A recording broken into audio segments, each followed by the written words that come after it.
Hi there. Welcome to the first video in our RTO Registration Essentials series. If you're watching this video, it means that you're either a client of mine who's just about to start on your RTO registration project, or your consultant has sent you my way to complete this course to get you ready to run your own RTO. Having been in this industry for almost a decade, I'd love to be able to impart some wise and profound words to you, but really all I have is welcome to the beginning of the end of your sanity. Running and owning a registered training organization can be very fulfilling and rewarding, but, and I'm not going to mince my words here, it can also be a complete nightmare. From the 1st of January 2020 till today, which is the 1st of December 2021, 52 RTOs have had their registrations cancelled, and 100 RTOs have had conditions placed on their registrations. Now, conditions are things such as not being able to add further courses to their scope of registration, or they must retain a set of specific records for a period of time, and usually these are attendance and assessment tools. A further 18 RTOs have had either part or all of their re-registrations rejected, and 68 RTOs have had either part or all of their registrations suspended. I find that majority of the problems faced by RTOs in the vocational education industry can be solved by ensuring that they've got a good grasp of the standards of RTOs, the national code for those who are in the CRICOS space, and various reporting and operational requirements. Believe me when I say this, it's a lot less challenging to be able to make decisions just thinking at the back of your head, oh no, am I going to lose my RTO registration if I make this decision?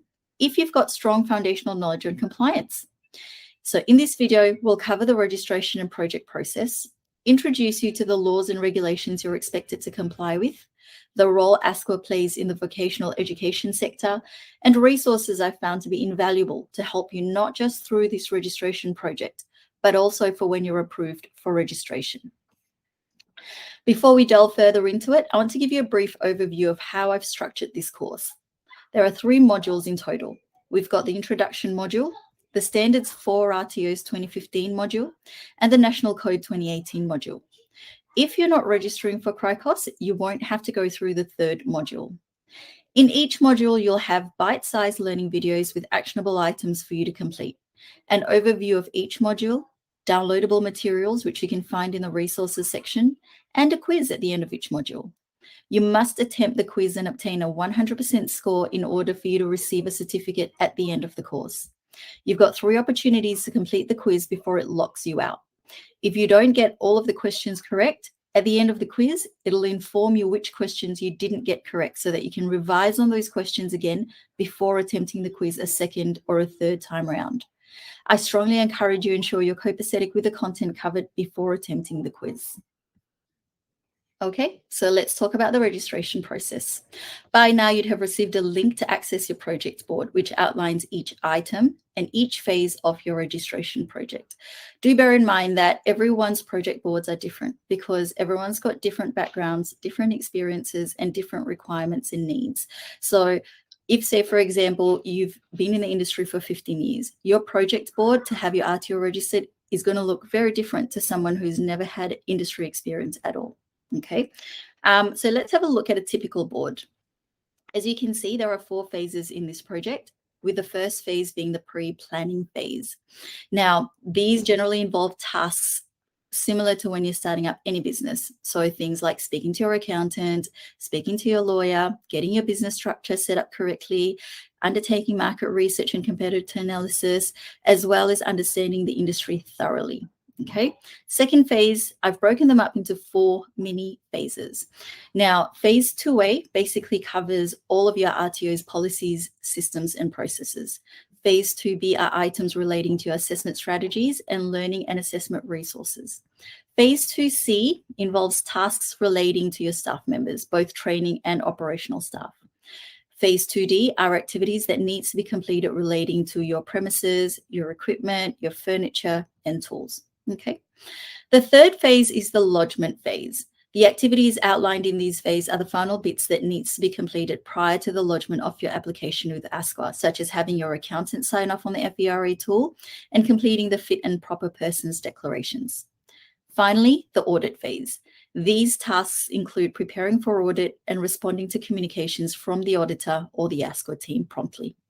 Now, since the start of COVID 2019, the audit process has been slightly different. Previously, the auditor would come out to your delivery location to undertake an assessment process on site. And that hasn't changed in my experience for my CRICOS clients.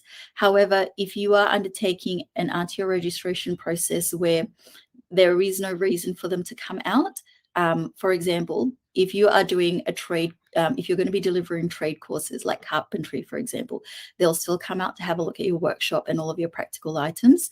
However, I found that with my clients who are registering with business qualifications, accounting, IT qualifications, they haven't been out, okay? What they would do, okay, and again, this could be totally different once everything reopens, okay, but this is just the current situation and what I've experienced in the last couple of months. They would reach out to you via email. So someone from the ASQA audit team or even the auditor themselves. So make sure you're checking your inbox regularly, even your junk mail folder, just in case the emails land in there, okay? They would contact you and be, hey, Jay, can you help me explain how, for example, how you arrived at 2 support personnel for your operation? Or they might ask you for additional information or additional evidences, yeah? And generally, I found that they give you 24 hours to actually respond to it. So be diligent with this, okay? Because once you've actually gone over that time frame, I'm not ASQA, so I don't want to speak on behalf of ASQA, but my experience is that if you actually go over that, it's not good for you at all, okay? Then what basically happens after that is they would try to schedule a validation phone call to ask questions about your application. Usually this call is undertaken over Microsoft Teams, so make sure you've got that application installed on your computer, but it can also take place through other means such as over the telephone. There have been, I would say, a small percentage of my clients who didn't receive any requests for validation phone calls, but that's not a bad thing, okay? For those particular clients, their application were immaculate. So there was nothing else, I guess, that the auditor needed to verify with them. The auditor was able to make a determination and a recommendation as to whether they should receive their registration. And again, this all comes down to the training programs you're applying to deliver, the evidences that you're able to provide them with, your submitted documents, you know, how well your training and assessment tools are, the policies and procedures you have in place, and what the auditor might have come across during their assessment process. Okay, so take your time in familiarizing yourself with the components of your project board before we commence your RTO registration project. And if you've got any questions, note them down and we can discuss them at our next scheduled meeting. Now, many of you would already know this because I would have drummed it into you before we signed our project papers, that initial RTO registration applications undergo a very rigorous assessment process. This is just to ensure that you're able to comply with and you've got processes in place to remain compliant with the relevant laws and requirements. As an RTO, you're expected to comply with the standards for RTOs 2015, the National Code 2018 if you're registering as a CRICOS provider, the Australian Qualifications Framework, the Fit and Proper Person requirements, the Financial Viability Risk Assessment Requirements 2011, also known as your FVRA requirements, the Data Provision Requirements 2020, as well as other relevant licensing, federal and state and territory laws and regulations. And of course, your council and planning regulations, particularly if you're applying to become a CRICOS provider or you're going to be delivering face-to-face training. What are all of these requirements, you ask? Well, we'll cover them in the next 2 modules to get you familiar with the various components with the aim to have you equipped with the knowledge to run your RTO compliantly. Let's talk about ASQA. Who are they? ASQA is the national regulator for Australia's vocational education and training sector. This means that they are the body responsible for assessing and approving or rejecting your application to operate as an RTO. They are responsible for checking in on you once you're approved to operate as an RTO to ensure that you're complying with the standards and requirements. And they're also the ones determining the appropriate sanctions or conditions when an RTO has not been complying with the standards and requirements. ASQA's role is effectively to ensure that quality vocational education and training is delivered by approved providers across Australia. Now, they regulate RTOs which operate in the ACT, in New South Wales, in the Northern Territory, in South Australia, in Queensland, and in Tasmania. Now, this doesn't mean that they don't regulate RTOs operating in Victoria and Western Australia. They do, but only if they meet certain conditions. So ASQA will regulate RTOs registered in Victoria and Western Australia if they deliver nationally recognised training and assessment programs to international students, or deliver nationally recognised training and assessment programs to students in other states. And generally these days, since a lot of training occurs online, most RTOs, I'd say about 90% of RTOs are actually regulated by ASQA, even if they are in Victoria or WA. Now, if they don't meet those conditions, in Victoria, it'll be VRQA that's responsible for regulating them. And in Western Australia, it's WA-TAC. So WA-TAC is responsible for regulating RTOs registered in WA if they don't meet those conditions we mentioned before. It is important that as an organisation that wants to register as an RTO, and also when you're approved for registration, that you work collaboratively with ASQA and not get offended or get personal about their treatment of you. They're simply trying to do what they can to ensure that RTOs approved for registration operate with integrity and does what's required of them. We've seen in the past decade unscrupulous providers who've acted criminally and against the best interests of students, as well as Australia's vocational education industry. And they hurt all of us. They don't just hurt the students that they've trained, they hurt, let's think about it, the RTOs that's in operation, because there is a knock-on effect to that, yeah? The international community, the trust that they've got in our education system, and just as a whole, us as a community. ASQA's role is to detect them before they do any harm and minimize the damage if they've already acted dishonestly.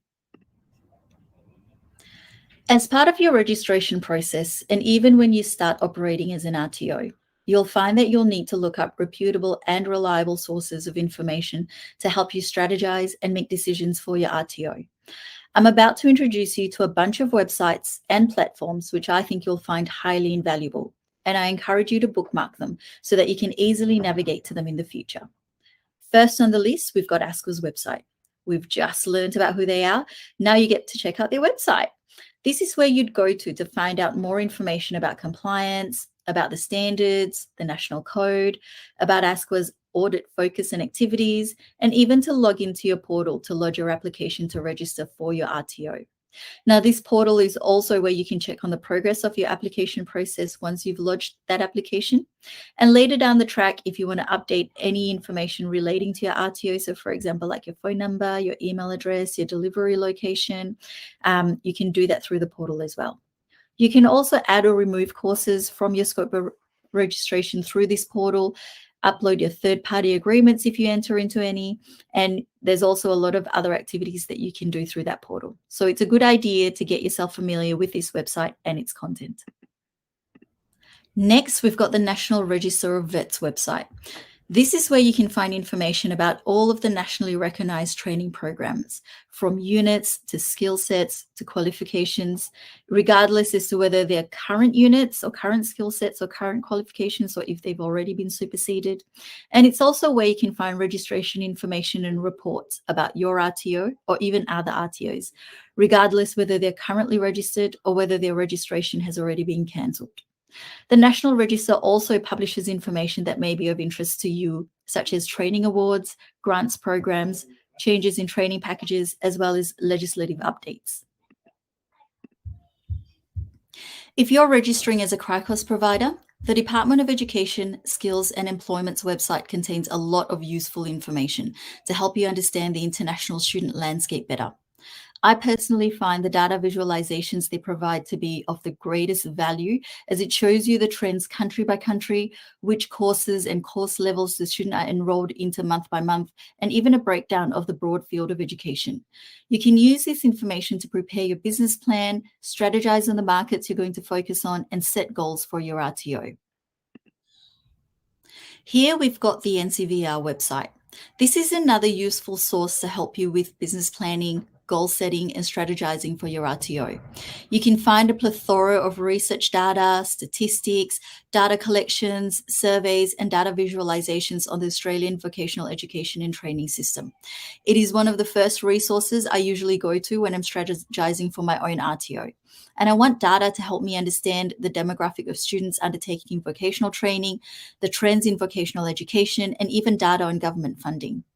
NCVR is also the body responsible for collecting an RTO's AVETMISS data reports.